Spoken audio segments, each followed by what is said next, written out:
Chiefs Kingdom, it's officially off-season time, which means the rumors have swirled. Everybody's talking about it, and well, that means we get to talk about it too because, well, I want to hear from you. What's the biggest rumor you're talking about? What's some questions you have about the Kansas City Chiefs offense? We answer a bunch and the latest news and rumors around the Kansas City Chiefs based on questions from you. Let's start off with Jan Rockefeller, who's a legend and is the reason that we were doing this show. $20 super chat. She gets the first question on today's mailbag. Shout out to Jan. If you want to be like her, we have giveaways on our Tuesday live shows where we're giving away a Super Bowl 58 Patrick Mahomes jersey. So check us out Tuesdays at 3 p.m. Central Time, 4 p.m. Eastern. Come hang out with us. We got a lot of fun stuff, giveaways and all that. So check us out if you're not already there on our live shows on Tuesdays. Jan says, is it true the Niners didn't know about the overtime rule change and didn't? Yep, that's true.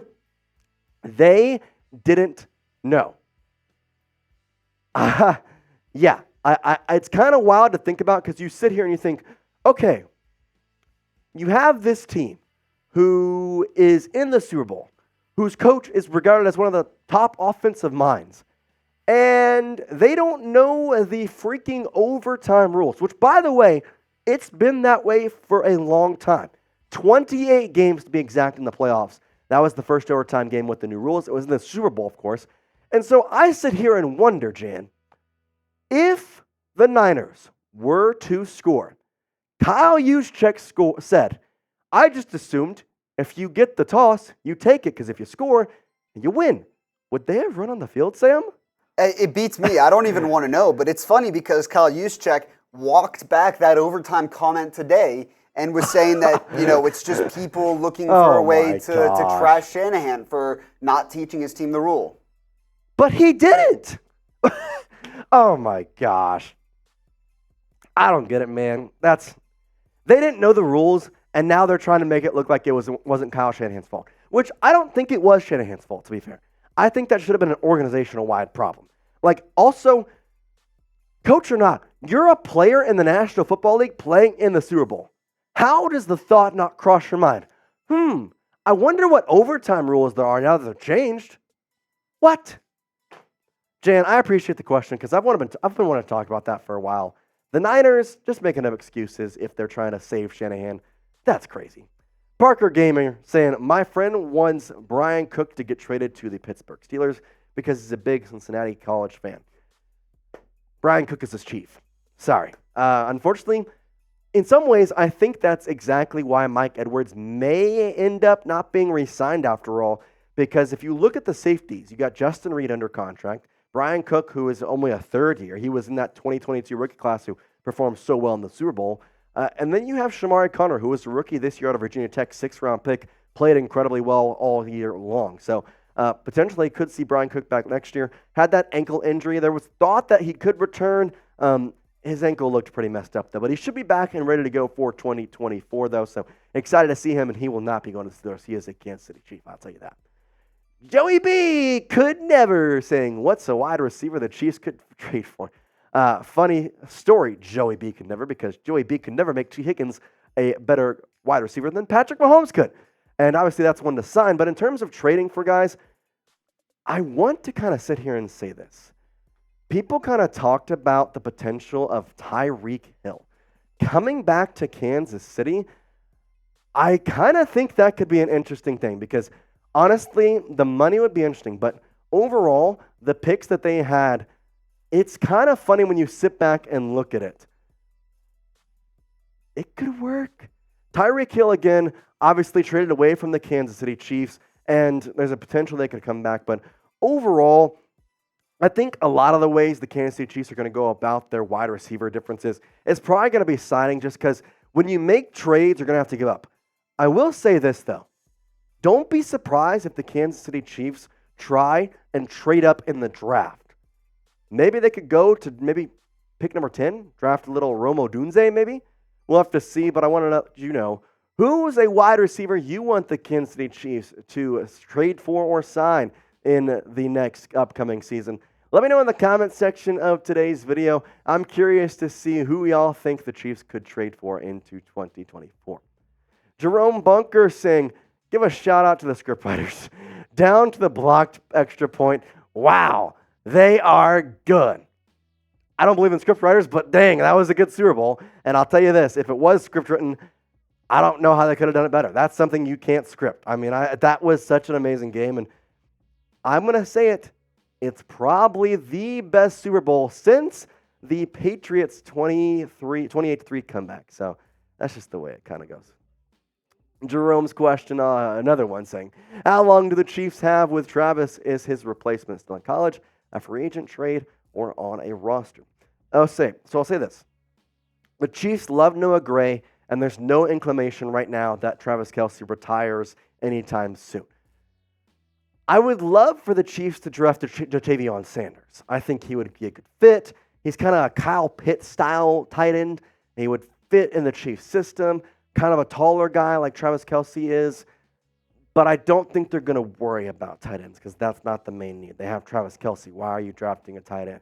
I wouldn't be surprised to see someone drafted in the late round, but I sit here and say it. They love their tight end room, all the way to Blake Bell. I mean, at this point, they have Noah Gray, who they love. They've talked lots about, who, by the way, was a really good tight end, too, throughout the season. And they have Blake Bell, who's played decent when he's come onto the field as well. Now we got another question coming in here from Tony Fuentes saying, hashtag Chiefs, are they going to franchise tag Tee Higgins? Because, look, if they do, what are we going to do free agent? Maybe Mike Evans? I don't think they're going to franchise tag Tee Higgins. Why?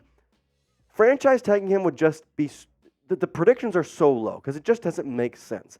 The money it all just would really not work overall. I think in terms of what the likelihood of it, from predictions I've seen, they've said low. That's the likelihood. So I don't know if they would go after Mike Evans, though. If Tee Higgins is not the one they sign, watch out for Calvin Ridley. I think he's the one that is linked to the Chiefs. But I will say this. There's one receiver that has gone under the radar, not in the top 5. Curtis Samuel, free agent from the Washington Commanders. I love what he's brought to the field. He's kind of that gadget-type player. To me, he's what they thought Kadarius Toney was. I'd love to see him in Arrowhead Stadium come next season. I will say this, though. We're the only team that can do it, so I need you to get in the comment section and type champs, because I'm telling you, it's a good time to be a Chiefs fan. Go down there, champs, because, listen, now it's over 365 days, and no one can type champs. Go down there, type champs, and while you're at it, you can press the link, chatsports.com/Super Bowl, to get your Super Bowl champions gear. This hat is super sleek. I bought me one of these just a couple days ago. I will actually show it to you when it gets on here. I'm going to show it to you, but I bought one of them. They're pretty awesome.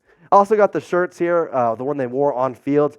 Nice to have that in the grays, and they have it in long sleeve as well. Men's, women's, all sizes, chatsports.com/Super Bowl. And then one that I really like, Home of the Chrome. Lombardi Trophy going back to Kansas City. You can get this at chatsports.com/Super Bowl. Make sure to go check them out because I'm telling you, you're not going to get your championship gear better than right here, chatsports.com/Super Bowl. The link will be in the description and the comments of today's video. Everett Green saying, I would trade Kelce and MVS for Evans and Diggs. I would not. Sorry. Travis Kelce is the greatest tight end of all time and has a relationship with with Patrick Mahomes that is literally unmatched. Mike Evans and Stephon Diggs, first of all, Stephon Diggs sucks. I'm going to sit here and say this. This dude played horrible down the stretch, and in all reality, the Chiefs have some great cornerbacks. They have some great secondary.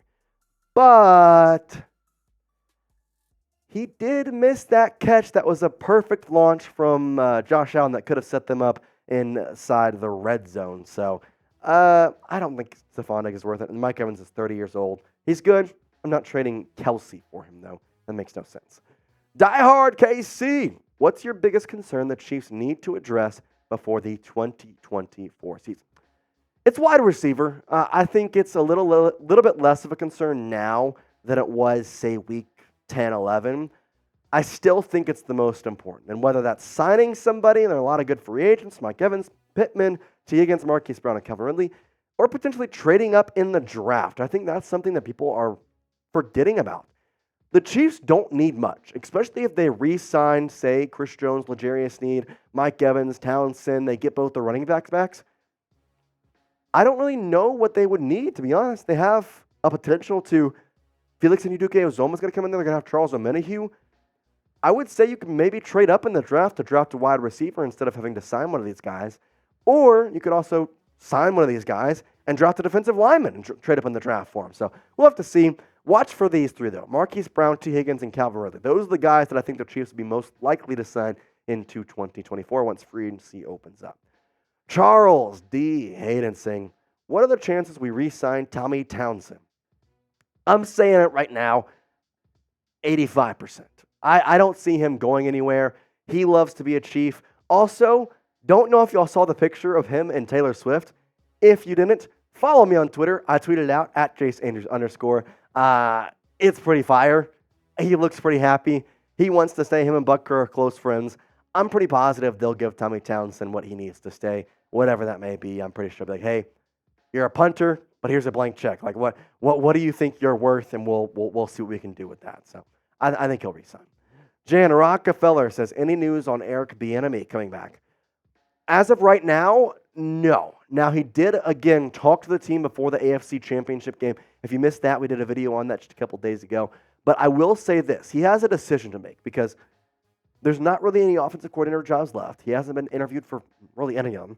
So the Chiefs like him. They've really worked with him for the past couple of years. I could see Eric Bienemy coming back to the Kansas City Chiefs as a different role than offensive coordinator. I don't know what it would be, just because they kind of everybody locked up in contracts. Matt Nagy seems like he's going to be the one to be the offensive coordinator next year. I think Bienemy could come back. Him and Coach Reed are close friends. I will say this.